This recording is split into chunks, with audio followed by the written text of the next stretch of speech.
Hi, students. Let's get started with the subject Hindi chapter 6 Birbal की खिचड़ी। अकबर के दरबार में अनेक विद्वान थे।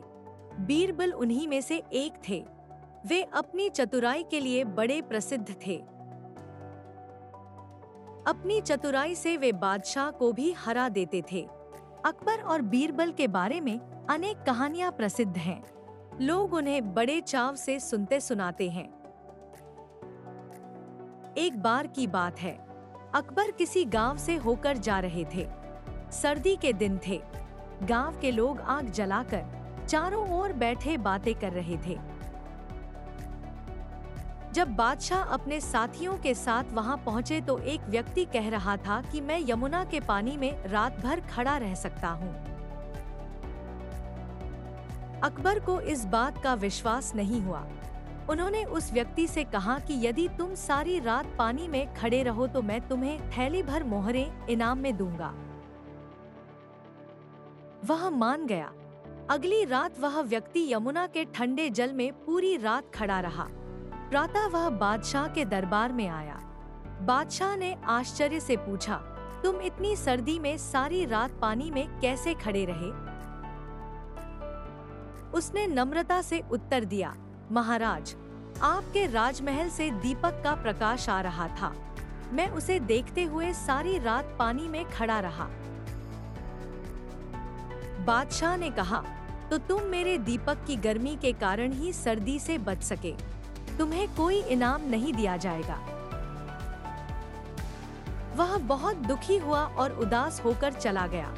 उस समय बीरबल भी दरबार में उपस्थित थे। उन्होंने सोचा इस दुखी व्यक्ति की सहायता करनी चाहिए। दूसरे दिन बीरबल दरबार में नहीं आए। अकबर को चिंता हुई कि कहीं बीरबल बीमार तो नहीं पड़ गए। उन्होंने बीरबल को बुलावा भेजा। बीरबल कहलवाया कि मैं खिचड़ी पका रहा हूँ। पक जाने पर दरबार में उपस्थित हो जाऊंगा। अगले दिन बीरबल को फिर दरबार में न देखकर बादशाह ने कुछ सोचा।